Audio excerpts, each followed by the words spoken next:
ditanya soal ketika lagi sujud, kita langsung sujud. Takbiratul ihram. Iya.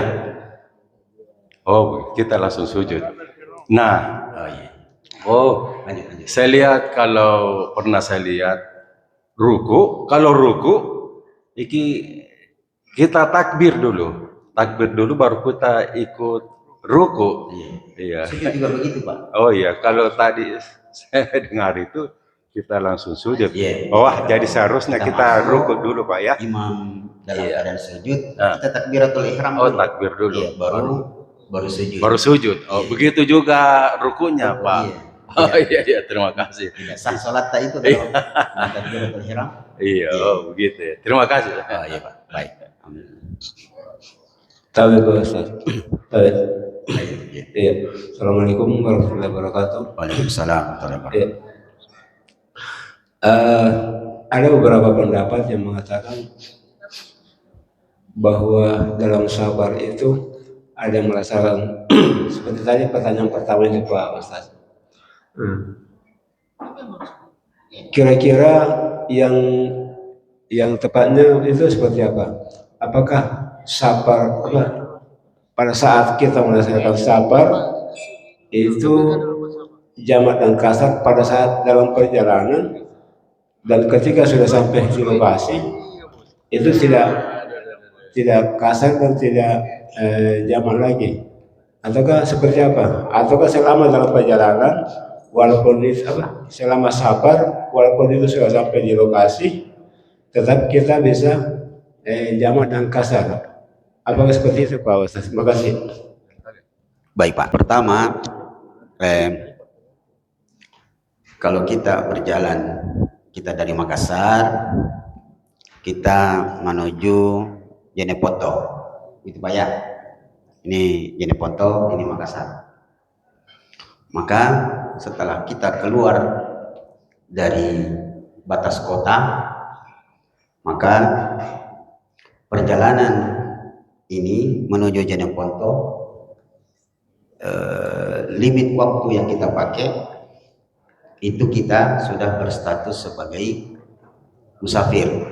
Nah, karena kita berstatus sebagai musafir, ketika masuk waktu sholat, misalnya duhur, maka kita punya hak untuk menjamak atau mengkasar atau menjamak sekaligus kasar. Itu bagian pertama. Jelas Pak? Baik, sekarang saya sudah sampai di Jeneponto. Berapa lama saya di Jeneponto punya hak untuk menjamak dan mengkasar? Ikhtilaf ulama sangat banyak, tetapi yang paling mudah dan nampaknya paling kuat adalah 3 hari. 3 hari, selama 3 hari kita berada di Jeneponto, titik yang kita tuju, selama 3 hari itu kita punya kesempatan hak untuk menjamak dan mengkasar.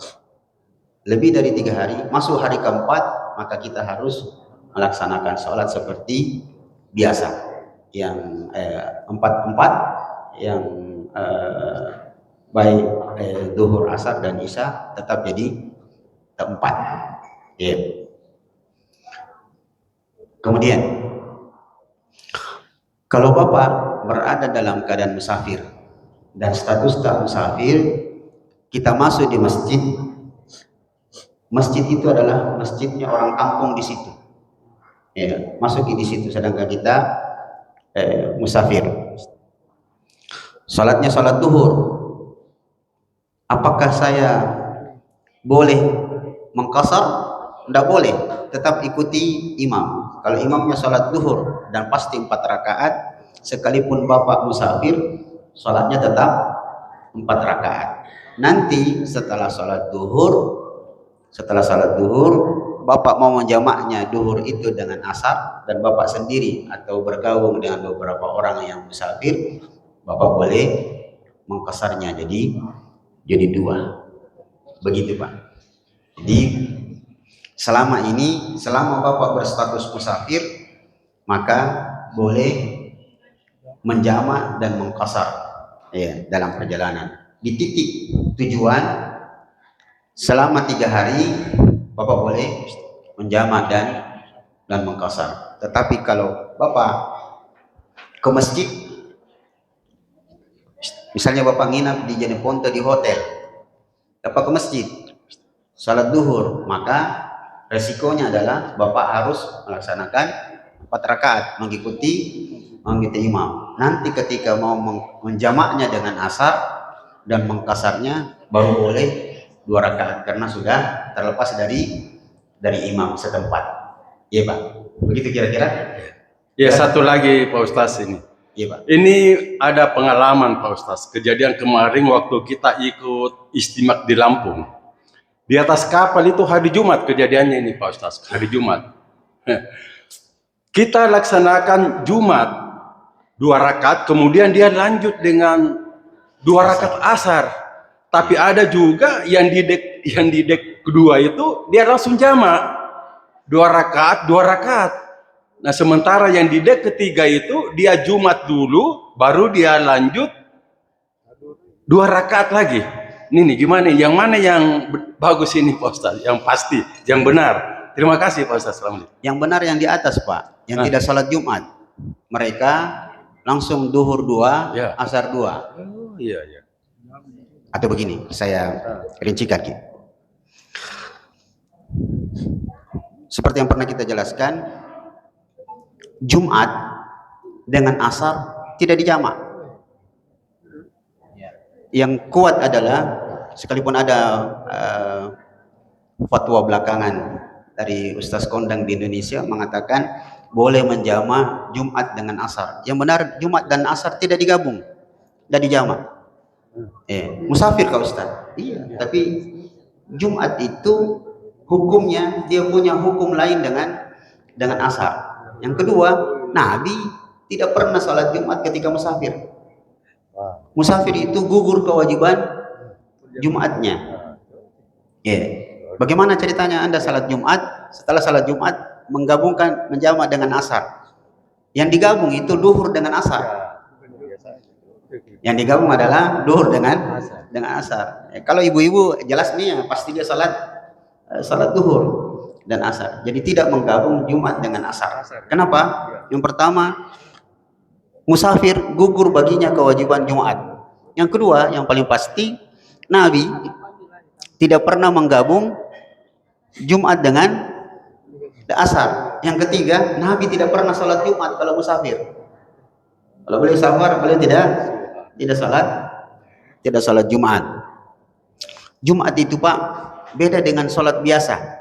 Sholat 5 waktu, syarat sholatnya sama dengan sholat Jumat, syarat masuknya. Ketika waktu masuk, maka itulah waktu sholat Jumat, itu pula lah waktu sholat duhur. Dan Jumat dari sisi waktu masuknya itu mengikuti duhur. Bisa jelas Pak? Bisa jelas. Tetapi akhir waktu sholat Jumat itu beda dengan akhir waktu sholat duhur. Akhir waktu sholat duhur itu panjang. Nanti masuk waktu asar, baru duhur habis. Tapi Jumat, begitu imam salam, assalamualaikum warahmatullah, selesai. Waktu Jumat habis. Itulah sebabnya Bapak seandainya masuk ke masjid ini sholat Jumat sebentar, Bapak tidak dapat rakaat. Bapak masuk, ternyata imam sudah tasyahud. Nanti imam salam, Bapak berdiri 4 rakaat. Tapi sholat Jumat kau Ustaz? Tidak. Anda dapat pahala Jumatnya, tapi Anda tidak dapat rakaat Jumat, maka berdiri 4 rakaat. Kecuali kalau dapat 1 rakaat. Bapak masuk sholat Jumat 1 rakaat, berdirinya nanti sempurnakan 1 rakaat. Mudah-mudahan bisa jelas. Itu pelan-pelan. Bahwa Jumat itu waktu akhirnya itu ketika berakhir sholat Jumat. Itulah sebabnya kita diingatkan kembali tentang masa corona dulu. Ada yang mengusulkan supaya sholat Jumat itu 2 sesi. Oh, tidak boleh. Langsung MUI mengatakan tidak boleh karena tidak ada ceritanya Jumat 2 kali, 2 sesi itu. Ya, tidak boleh.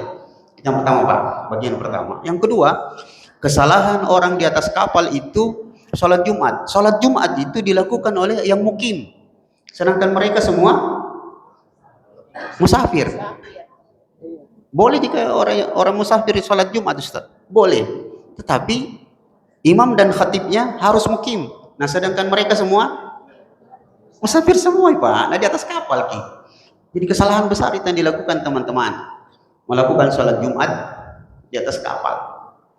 Dan itu sudah puluhan tahun lalu sering di kapal itu sholat Jumat di atas kapal. Memang ceritanya, nah semuanya musafir.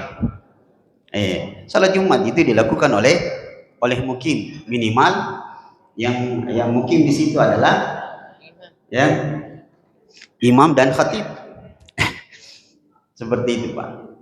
Itulah pentingnya memang selalu belajar, dan terima kasih bisa kita klarifikasi.